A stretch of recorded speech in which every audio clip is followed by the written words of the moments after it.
وهنفضل محبوسين جوه أحداث الكتاب لو ما لقيناش المفتاح؟ نور بتبدأ تتجول في السوق عشان تلاقي مفتاح الحكاية الجديدة في الكتاب، وإلا هتفضل هي وريكو محبوسين جوه الزمن ده للأبد.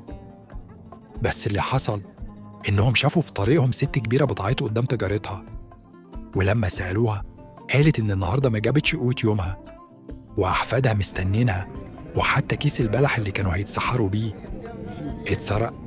ريكو راح لتاجر يطلب منه لو عنده بلح فائض.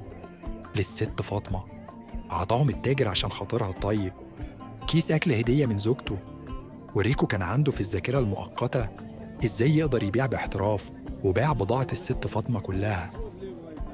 الست فاطمة كانت ممتنة جدا لريكو ونور، وعطتهم مفتاح وقالت طالما الخير لسه في قلوبكم مش هتضيعوا الطريق. وفجأة اتغير المشهد حولهم وظهر بيت مضيء، ودخلوا فيه وبدأ يتحرك جامد بعد كده. لكن المفاجأة إنهم لما فتحوا باب البيت وجدوا نفسهم وسط صلاة أول جمعة في رمضان عام 1125 ميلادية. صلاتهم كانت في أشهر جامع في القاهرة وقتها. وجولتنا النهاردة هتكون في سوق بين القصرين، وده كان سوق رئيسي للناس والتجار من كل مكان. والسوق ده كان بين القصرين الفاطميين، والتجارة فيه كانت كتير. كان بيباع فيه سلع فاخرة وتمور وفواكه مجففة، كان متنوع في كل حاجة. وأخيراً وصلنا وجبة الفطار.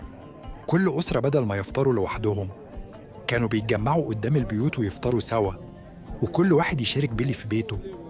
كانت حياتهم بسيطة، والناس هنا منهم اللي لسه متمسك بعاداته، ومنهم اللي بدأوا يتطوروا وبيستخدموا الطاولة، لكن في النهاية بيتشاركوا الفطار سوا وكلهم سواسية. وبعد الفطار الكل بيرجع لأحواله، والحركة في الشوارع بتكون أهدى، وتبتدي الناس تتجمع وقت صلاة التراويح، أكتر حاجة مريحة في اليوم.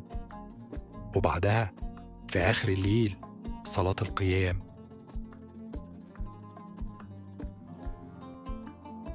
نيجي لأكتر حاجة الكل بيحبها في رمضان، سواء كبير أو صغير، من زمان لحد دلوقتي، وهو المسحراتي.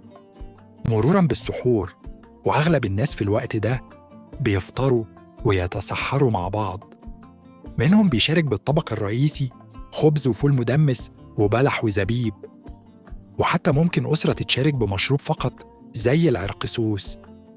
كانوا بيحاولوا يخففوا حمل بعض. وكان بعد السحور عم إدريس بيجمع الطعام اللي جابه من الجزء اللي يشاله من يوميته، وبيحطهم في أكياس، ويبدأ يجمعهم عشان يوزعهم قدام البيوت. بس عم إدريس كان فاكر إن الكل نايم ومحدش شايفه، لكنه اتفاجئ بيحيى. كان قدام باب البيت من البيوت اللي بيعدي عليهم عم إدريس، ويحيى قال له هو أنت الملاك اللي بيسيب الطعام لينا كل يوم؟ أنا فضلت صاحي عشان أشوفك.